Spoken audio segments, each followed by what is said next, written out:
Hai teman, selamat datang di channel Sekate New. Jangan lupa pada teman-teman untuk like, komen, dan subscribe supaya tidak ketinggalan update dari channel ini. Mimin ucapkan terima kasih. Selamat menyaksikan. Terpaksa menikahi Pak Ustadz, season 3, bab 39. Sama siapa lagi tuh cewek? Ganteng juga cowoknya. Pakai mobil lagi. Mungkin lebih kaya dari Rafael. Makanya si Rafael ditinggalin. Dasar cewek matre. Kalau bukan karena ancaman Rafa, gue udah bejek-bejek tuh cewek gatel yang soalim. Hana semakin erat menggenggam tangan Matiin. Ia memang tidak merasa seperti itu.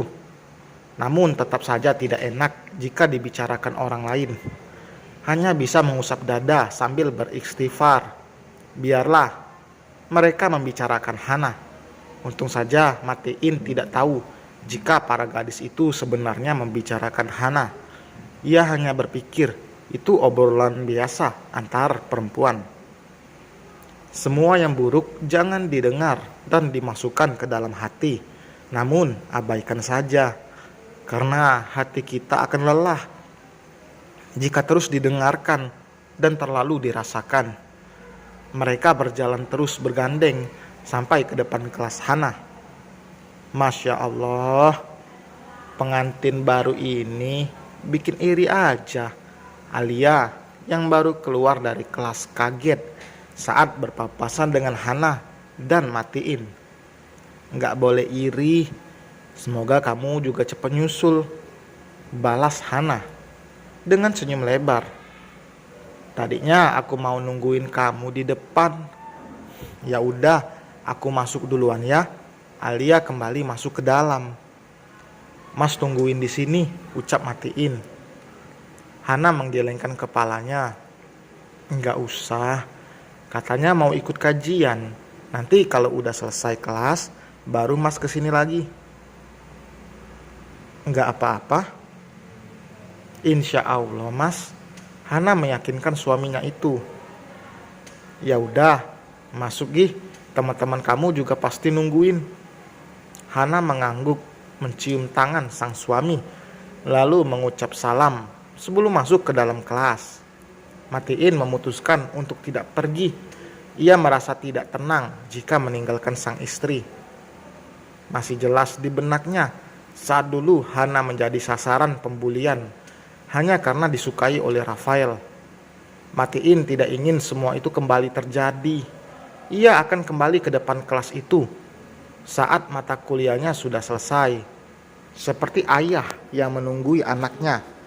Namun apa boleh buat, ia bukan berlebihan tapi ingin benar-benar menjaga. Lelaki itu menunggu di masjid sambil menunaikan sholat duha. Kenapa lu banyak diem dari kemarin? Setelah bertemu dengan Hana, Rafael bahkan tidak bicara apapun hingga membuat Derry heran sekaligus penasaran dengan apa yang terjadi. Namun ia tidak berani mendesak untuk menanyakan karena memang tidak berani. Daripada kesal sendiri karena setiap bertanya tidak dijawab oleh Rafael, akhirnya Derry memutuskan untuk diam. Ia memilih keluar dari kelas dan menuju tempat nongkrongnya bersama teman-temannya yang lain. Namun langkahnya terhenti saat baru saja dibelokkan menuju lorong sebelah kiri. Sesuatu mengusik telinganya. Biasa sebelum azan cewek itu kan ke masjid tuh. Nah kita tungguin aja. Tangan gue udah gatel. Rasanya pengen jambak dia. Iya, sok banget jadi cewek. Dia buta kali ya. Masa iya Rafa ditolak? By the way, tadi teman gue ada yang lihat si cewek gatel itu diantar sama cowok. Mungkin itu cowok barunya. Katanya sih ganteng juga tajir. Soalnya bawa mobil. Dia pikir bakalan menang. Dia sendirian ngelawan kita yang banyak ini. Tapi lo gak usah takut sama Rafa. Tapi lo nggak takut sama Rafa. Dulu ada tuh cewek fakultas sebelah yang diamuk gara-gara melempari telur busuk ke cewek soalim itu. Tidak perlu melanjutkan mendengar pembicaraan itu. Derry sudah tahu siapa yang dimaksud para gadis itu. Entah siapa yang menyebarkan soal penolakan Hana hingga hampir seluruh kampus tahu. Tapi hanya Derry yang belum tahu dan juga Rafa tentunya. Derry langsung kembali ke kelasnya untuk mengatakan semua ini pada Rafael. Ia tidak menyangka jika Rafael ditolak, karena ini pertama kalinya pangeran kampus itu mendapat penolakan. Lo nggak bilang kalau lo ditolak Syahana? Rafael masih diam, tidak merespon apapun. Baru saat Derry mengatakan rencana para gadis itu, Rafael mendongak.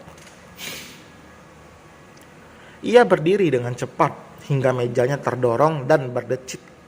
Tangan Rafael mencengkram kerah baju Derry dengan rahang yang mengeras. Lu jangan omong kosong. Gue gak omong kosong. Gue dengar sendiri sob. Bangsa. Mana mereka? Di lorong yang arah perpus. Semoga aja masih ada di sana. Meski sudah ditolak, namun Rafael tetap ada kepedulian pada Hana. Bagaimanapun perasaannya, tidak bisa dengan mudah terhapus begitu saja. Rafael berjalan dari luar kelas dengan nafas memburu. Dadanya naik turun karena gejolak amarah. Mereka salah karena tidak menjadikan kejadian dulu sebagai pembelajaran. Jika Rafael sudah murka, tidak ada yang bisa menghentikannya. Sampai di lorong, tidak ada para gadis di sana. Hanya ada 2 orang laki-laki yang mengobrol. Dari mereka, Rafael bisa tahu di mana orang-orang itu berada. Derry masih mengikuti dari ujung lorong. Rafael dan Derry bisa mendengar suara tawa dari ruang olahraga. Dengan keras, Rafael menendang pintu. Di ruang olahraga memang sepi dan jarang dipakai. 2 gadis yang ada di sana terlonjak kaget. Rokok yang mereka pegang bahkan langsung terjatuh di lantai. Tutup pintu, Der, tita Rafael. Tanpa bertanya lagi, Derry langsung menutup pintu ruangan itu. Rafael mendekat, membuat para gadis itu gemetar. Lo berdua nggak lupa kan gue siapa? Kenapa masih mau berurusan sama gue? Tanya Rafael dengan tatapan tajam. Kita nggak bikin gara-gara kok kak, jawab si gadis bermata sipit. Bacot, lo pikir gue nggak tahu apa yang mau lo berdua lakuin, ha? Bentak Rafael. Tangan lelaki itu mencengkram kuat rahang si gadis hingga membuatnya menangis saking kuatnya cengkraman Rafael. Sakit kak? Gue gak pernah main-main sama ancaman yang keluar dari mulut gue. Gak peduli lo cewek. Kalau sampai lo nyentuh Syahana atau nyakitin dia, bisa aja lo pulang tinggal nama. Masih mending lo masuk rumah sakit. Rafael melepaskan cengkramannya dan mendorong gadis itu hingga terjatuh. Kita tuh belain kakak. Kita gak terima kakak ditolak sama cewek murahan itu.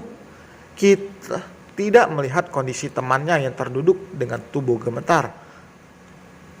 Ia malah buka suara karena tidak terima saat akan membela malah diancam. Bukan lagi rahang.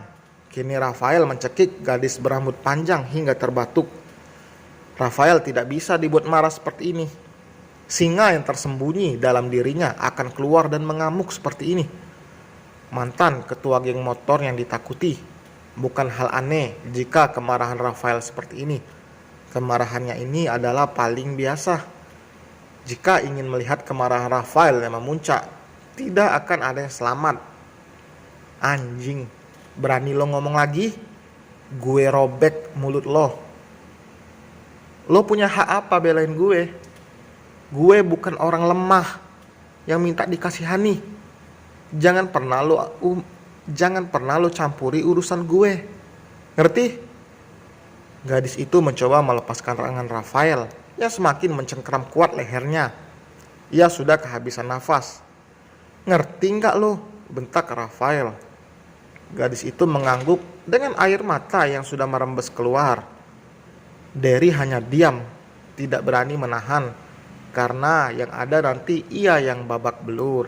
Dan selesai teman, terima kasih telah mendengarkan Kekuatan Cinta. Sampai berjumpa di bab berikutnya. Jangan lupa subscribe. Bye.